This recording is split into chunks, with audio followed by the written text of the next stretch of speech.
অভিনেত্রী আয়েশা খান তার অভিনয় দক্ষতা, ব্যক্তিত্ব, সৌন্দর্য ও শালীনতায় অল্প সময়ে ভক্তদের হৃদয় জয় করেছেন। শুধু সংখ্যা বাড়ানোর দিকে মনোযোগ না দিয়ে চরিত্র ও গল্প দেখে নাটক, ওয়েব সিরিজ সহ সিনেমাতেও অভিনয় করেছেন তিনি। বিনোদন জগতের মানুষ হলেও কাজ ব্যতীত অভিনেত্রীর ব্যক্তিগত জীবন কিংবা প্রেম নিয়ে কখনো কোনো গুঞ্জন শোনা যায় না। সম্প্রতি একটি গণমাধ্যমে দেওয়া সাক্ষাৎকারে আয়েশা খান তার অভিনয় ক্যারিয়ার, শৈশব, প্রেম ও বিয়ের পরিকল্পনা নিয়ে কথা বলেছেন।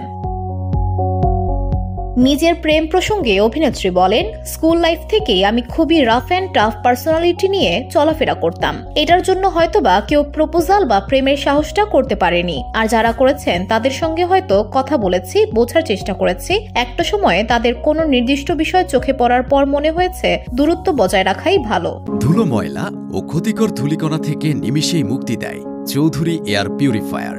এর শক্তিশালী সাকশন ঘরের কোনায় কোনায় লুকিয়ে থাকা সকল ধুলা টেনে ফিল্টার করে এবং বের করে আনে নির্মল ও স্বাস্থ্যকর হাওয়া। প্রেম না করলেও লাইফ পার্টনার হিসেবে কেমন পাত্র চান সেটাও জানিয়েছেন আয়েশা খান। এক্ষেত্রে অভিনেত্রীর প্রথম পছন্দ ছেলেকে অবশ্যই নামাজি হতে হবে। আয়েশা বললেন, লাইফ পার্টনার বাছাইয়ের ক্ষেত্রে অবশ্যই প্রথমে যেটা জানার চেষ্টা করব সেটা হচ্ছে ছেলে নামাজি কিনা, কারণ আমার মাঝে মধ্যে নামাজ একটু কম পড়া হয়। সেক্ষেত্রে আমার পার্টনারের মধ্যে নিয়মিত নামাজ আদায়ের গুণটা অবশ্যই থাকতে হবে। নামাজ নিয়ে আয়েশার পরিবারও বেশ সচেতন, তাই নামাজের জন্যই অভিনেত্রীকে বাসায় মায়ের কাছে বেশি বকাঝকা শুনতে হয়। এরপর আয়েশা নিজের পাত্রের আর কি কি গুণ থাকতে হবে জানিয়ে বলেন, ছেলেকে অবশ্যই ভালো ব্যবহার করতে হবে, কারণ ভালো ব্যবহার, আচরণ আয়ত্তে আনতে সময়ের প্রয়োজন হয়। তাকে অবশ্যই ভালো চরিত্রের অধিকারী হতে হবে, যিনি সবাইকে সম্মান করতে জানেন। এই দুইটা গুণের পাশাপাশি সে যদি একটু ট্রাভেল ফ্রিক হয় তাহলেই হবে, কারণ আমি ঘুরতে পছন্দ করি। আমার লাইফ পার্টনারও যদি কষ্ট করে একটু ঘুরতে পারে তাহলেই হবে, বাকিটুকু মানিয়ে নিতে পারবো।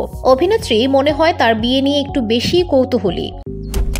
মালয়েশিয়ান প্রযুক্তিতে তৈরি অত্যাধুনিক cleaning machine modern vacuum cleaner যে কোনো ধরনের ধুলো ময়লাকে পরিষ্কার করে ঘরকে করে তুলুন চকচকে ও আকর্ষণীয়। Modem, brand of luxury. জীবনসঙ্গী না খুঁজে পেলেও বিয়ের তারিখ কিন্তু ঠিক করে রেখেছেন। 21 ডিসেম্বর বিয়ে করতে চান তিনি, তবে তারিখটা বললেও সালটা কিন্তু জানাননি তিনি। আয়েশা খান বলেন, ডিসেম্বর মাসে সবাই তো 16 ডিসেম্বর, 25 ডিসেম্বর, 31 ডিসেম্বর বিয়ে করে, তাই আমি চিন্তা করেছি আমার বিয়েটা 21 ডিসেম্বর হবে। যদিও কোন সাল সেটা এখনই নিশ্চিত করে বলতে পারছি না, আগে পাত্র খুঁজে পাই, তারপর 21 ডিসেম্বর বিয়ে করে নিব। VOD Bangla news desk.